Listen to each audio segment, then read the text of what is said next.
جی سر، آج آپ بلکہ پہلی پیشی سے آپ آ رہے ہیں اس کیس کو سننے، ڈیولپمنٹ کوئی ہوتی نظر آ رہی ہے؟ یار دیوانہ سا ایک وکیل ہے، ایک شاعر ہے، اور اس نے کیا ایسی بات کر دی کہ اس کے نتیجے میں اس سے اس کٹھن چیز سے گزرنا پڑے۔ ہم اپنے ملک کو کیا بنانے جا رہے ہیں، کیا بنانے کے راستے پہ چل پڑے ہیں۔ یہ اس ملک کو اگر آئین اور قانون کے تحت چلانا ہے، جس طرح آج جسٹس محسن اختر کیانی صاحب بھی کہہ رہے تھے، تو پھر ہم سب کو اپنے رویے تبدیل کرنے ہوں گے۔ آئین یہ ضمانت دیتا ہے اس ملک کے ہر شہری کو کہ اس کو جبری طور پر لاپتہ نہیں کیا جائے گا۔ اگر اس کو کسی ادارہ کوئی اس کو کسی تفتیش میں مطلوب اٹھاتا ہے، اس کو 24 گھنٹے میں عدالت کے سامنے پیش کیا جائے گا۔ نہیں کیا جا رہا، کئی دن ہو چکے ہیں۔ تو ہم تو جسٹس کیانی کی عدالت کی جانب ایک امید سے دیکھ رہے ہیں کہ اس ملک کے اندر ایک پریسیڈنٹ کوئی سیٹ ہوگا کہ جس میں یہ جو آئین اور قانون کے اوپر عمل، اگر انہوں نے کوئی جرم کیا ہے بھلے انہیں سزا دیجیے، جس طرح آج وہ عدالت میں بھی کہہ رہے تھے۔ انہوں نے کہا کہ میں یہ کیس جو ہے یہیں سے یہ پروسیڈنگس روک دوں گا، لیکن اب یہ کسی کے اوپر الزام بھی نہ ہو، لوگ غائب ہو جائیں، تو ہماری جو انٹیلیجنس ایجنسیز ہیں اس ملک میں، ان کے لیے اس وقت کوئی پیرنٹ لا موجود نہیں ہے۔ ہمارے جو اس وقت حکومت ہے اس کو اس کے اندر اپنا کردار ادا کرنا چاہیے۔ جبری گمشدگی کا جو قانون ہے کہ جس میں اس کو پینلائز کریں، اس کو ایک فوجداری جرم بنائیں کہ جو بھی اس کے اندر ملوث ہے اس کا سدباب کیا جا سکے، اور ساتھ ہی ساتھ انٹیلیجنس ایجنسیز کا بھی پیرنٹ لا ہونا چاہیے کہ وہ بھی کسی دائرے میں ہو، کوئی ان کی اوورسائٹ میکنزم ہو۔ یہاں پر تو بس کھلی آزادی ہے، پتہ نہیں ملک کہاں لے کے جا رہے ہیں۔ سر، اب گورنمنٹ میں بھی رہے ہیں، جس طرح کے ریمارکس آ رہے ہیں اور ایک تبدیلی کی ہوا چلی ہوئی ہے، ججز بھی بول رہے ہیں، ہر سیگمنٹ بول رہا ہے، تو کیا فرق پڑ رہا ہے کوئی اوپر لیول پہ؟ اگر ان کی آنکھیں کھولنے کے لیے 8 فروری کے الیکشن کے نتائج کافی نہیں تھے، اس کے بعد جو جج صاحبان نے جو خط لکھ دیا، اور پھر موسٹ امپورٹنٹلی جو رپلائز جب ہائی کورٹ نے منگائیں، اس کے اندر جو پشاور ہائی کورٹ کے جج صاحبان نے کہا کہ جناب کہ ہمارے ساتھ تو یہ کچھ بیت رہی ہے کہ جب ہم کسی معاملے میں بات نہیں سنتے، فیصلے کو قانون کے مطابق دیتے ہیں، تو ہمیں نان اسٹیٹ ایکٹرز کی جانب سے دھمکیاں آنی شروع ہو جاتی ہیں۔ یہ اس ملک کو کیا بنا دیا ہے؟ یہ کیا ہو رہا ہے اس ملک میں؟ اس ملک کو ٹھیک آخر ہم نے نہیں کرنا تو اور کس نے کرنا ہے؟ انٹیلیجنس ایجنسیز کو بھی پیچھے ہٹنا پڑے گا، فوج کو بھی پیچھے ہٹنا پڑے گا۔ اس ملک کو عوام کی رائے کے مطابق چلانا پڑے گا۔ ہمارے ماضی میں تلخ تجربے رہے ہیں، ہم ان تلخ تجربوں سے اگر ہم نے کوئی سبق نہیں سیکھا تو خدا نخواستہ میرے منہ میں خاک، ہم دوبارہ کسی حادثے کا شکار ہوں گے۔ سر، 8 فروری الیکشنز کی آپ نے بات کی، ابھی کیس چل رہا ہے 3 حلقوں کا اسلام آباد کا، آپ بھی اس میں فریق بنے ہیں، آپ کے پاس فارم 45 ہے، کیا حقیقت کیا ہے؟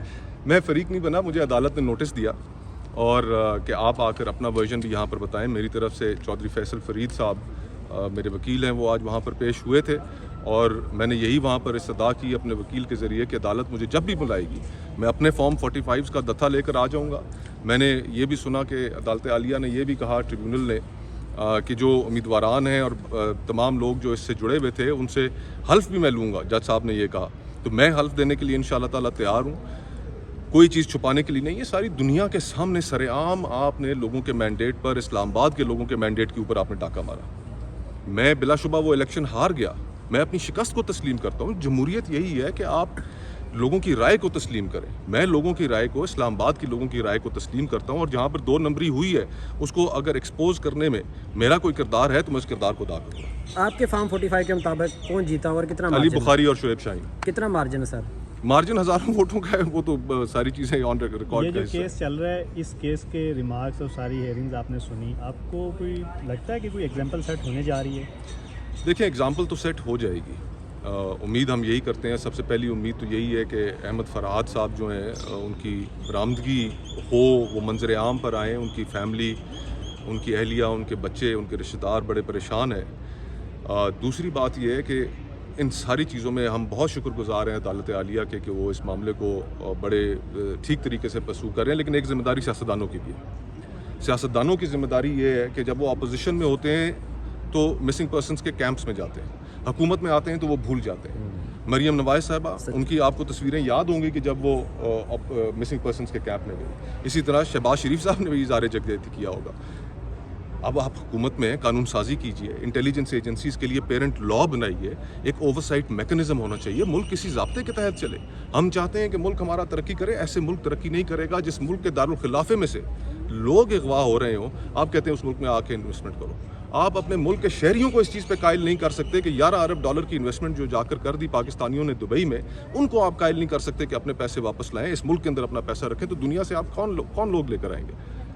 ملک قانون اور ضابطہ جہاں پر ہوتا ہے، انویسٹمنٹ بھی وہاں پر ہوتی ہے، انویسٹمنٹ کا تحفظ بھی وہاں پر ہوتا ہے، اور وہ پھر ملک ترقی بھی کرتے ہیں. ان حرکتوں سے ملک ترقی نہیں کرتے. وقار صاحب، آپ کیا تجویز کرتے ہیں؟ آپ ایک بیلنس قسم کی آواز ہیں، ہم سنتے ہیں آپ کو. ایک طرف پی ٹی آئی ہے، ایک طرف ہمیں جوڈیشری بھی نظر آ رہی ہے، وہ بھی اپنا رول پلے کرنا چاہ رہی ہے کہیں نہ کہیں. دوسری طرف پارلیمان ہے، وہ بالکل بے اثر ہے، بلکہ وہاں سے تو جوڈیشری کے خلاف آوازیں اٹھنا شروع ہو رہی ہیں. تو آپ کیا اس سارے سیناریو کو کیسے دیکھتے ہیں اور کیا تجویز کریں گے کہ کوئی درست سمت میں سارا معاملہ لگے؟ دیکھیں، جو فارم 47 کے اوپر بیٹھے ہوئے ہیں، کیا وہ یہ جرت کر سکتے ہیں کہ وہ سینہ تان کر کہیں کہ نہیں، یہ ملک کو ٹھیک کرنے کے لیے چیزیں کرنے کی ضرورت ہے اور ہم قدم بڑھاتے ہیں اور آئیں کریں ان ملک کو چیزیں ٹھیک کرنے کے لیے؟ نہیں کر سکتے. ان کے پاس وہ لیجٹمیسی ہی نہیں ہے، ان کے پاس وہ مورل اتھارٹی ہی نہیں ہے. ہم نے اس ملک کے نظام کو اس حد تک برباد کر دیا، یقین کیجئے میرے منہ میں خاک، کہ ہم جانتے بوجھتے ہوئے اس ملک کو عناقی کی طرف دھکیل رہے ہیں. اور ہم نے اپنے رویے اگر درست نہ کیے، آج آپ کی معاشی حالت جو ہے دنیا کے اس ریجن کے اندر ابتر ہے، دنیا میں ابتر ترین ہے. اس ماحول کے اندر آپ لوگوں کو مزید بھڑکا رہے ہیں. ابھی آزاد کشمیر میں ہم نے جو دیکھا وہ کیا تھا؟ جو اسلام آباد کے جج صاحبان نے جو خط لکھا، اس کے اندر انہوں نے کیا لکھا؟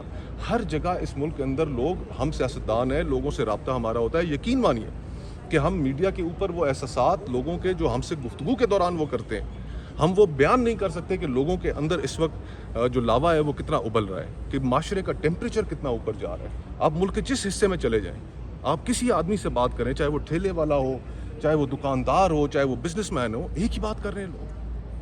تو آپ کو احساس کرنا چاہیے کہ یہ ملک، معاشرہ کس نہج پہ جا رہا ہے. ہم سب نے دانشمندی سے چیزوں کو اگر ٹھیک کرنا ہے، اس ملک کو ٹھیک کرنا ہے، اپنے رویوں کو بدلنا پڑے گا، پیچھے ہٹنا پڑے گا اس ملک کی خاطر. سیاستدانوں کو بھی ٹھیک ہونا پڑے گا، جرنیلوں کو بھی پیچھے ہٹنا پڑے گا. سرحدیں ان کے حوالے، اس ملک کی گلیاں، اس ملک کا قانون ضابطہ، اس شہر، یہ ہمارے حوالے، سیاستدانوں کے حوالے. اچھا کھوکھر صاحب، آپ پیپلز پارٹی کی طرف سے سینیٹر تھے، کیا آپ کو بھی کبھی میسیجز کا، کالز کا، کوئی اس طرح کی نامعلوم افراد کی جانب سے کوئی دھمکیوں کا سامنا رہا؟ کوئی کہا گیا؟ دیکھیں، پریشرز تو ضرور آتے تھے، اس میں کوئی شک نہیں ہے. جب میں چیئرمین تھا انسانی حقوق کمیٹی کا، IGFC ایک سرونگ جنرل تھے، میں نے انہیں طلب کیا وہاں پر کمیٹی میں، وہ آئے، انہوں نے اپنا نقطہ نظر وہاں پر بیان کیا ایک کیس کے اندر. اور پیمرا صحافیوں کے جب کیسز کئی ایسے جن کے اوپر میں نے نوٹس لیا، پریشرز آتے تھے، لیکن ان پریشرز کو پھر برداشت کر کے میں اپنا کام سر پھینک کے جاری رکھتا تھا کہ یار میری ایک ذمہ داری ہے اور وہ ذمہ داری میں نے نبھانی ہے. باقی اس میں کامیاب ہوا نہیں ہوا یہ لوگ فیصلہ کریں. اچھا سر، آپ نے کشمیر کے حالات کی بات کی. ایک طرف تو کشمیر کی جو گورنمنٹ ہے وہ یہ تسلیم کر رہی تھی کہ آزاد کشمیر کے لوگ جو ڈیمانڈز کر رہے ہیں وہ آئینی اور قانونی طور پر جائز چیزیں ڈیمانڈ کر رہے ہیں. پھر یہاں سے فیڈرل گورنمنٹ کی طرف سے رینجرز کو وہاں پر بھیجنا اور اس طرح کی حالات خراب کرنا، اس کا ذمہ دار کسے سمجھتے ہیں کہ یہ جو ہوا؟ دیکھیں، ہم ابھی چند روز پہلے وزیر اعظم صاحب گئے آزاد کشمیر. وہاں پر وہ وزیر اعظم آزاد کشمیر سے ملے، ان کی کابینہ سے مل کر 23 ارب روپے کا انہوں نے جو اعلان کیا تھا اس کی یقین دہانی کرائی، واپس آ گئے. ملنا تو ان لوگوں سے چاہیے تھا جو تحریک چلا رہے تھے. ان لوگوں سے جو تحریک کو چلنے میں، جو لوگوں کے مسائل حل کرنے میں ناکام رہے، ان سے جن کے اوپر لوگوں کو اعتبار نہیں رہا، ان سے ملنے کا کیا فائدہ تھا؟ تحریک کے لوگوں سے ملتے اور لوگوں سے اس طرح اپنے آپ ایک فاصلہ رکھنا. ان سے ملیں جو لوگوں کی جائز ڈیمانڈز ہیں. اس وقت گلگت بلتستان میں وہاں کا جو نوجوان ہے، پڑھا لکھا جو طبقہ ہے، وہ سارا کا سارا بڑا سیخ پا ہے کہ ہم سرزمین بے آئین کیوں ہیں. وہاں پر یہ سوال کیا جا رہا ہے. ہم 76 سالوں سے اس مسئلے کا حل نہیں نکال پائے. ہمارے ہاں ہم نے فاٹا کو ختم کیا، فاٹا کو ختم کر کے ڈسٹرکٹس کو مرج کیا خیبر پختونخوا میں، ٹرائبل ایریاز کو. آج تک وہ اپنے جو ان کو ایکسٹرا NFC کے اندر سے پیسے ملنے تھے اس کو رو رہے ہیں. تو عقل کو ہاتھ دیں. ملک کو اگر چلانا ہے تو چلانے کے لیے پھر لوگوں کی باتیں سننی پڑیں گی.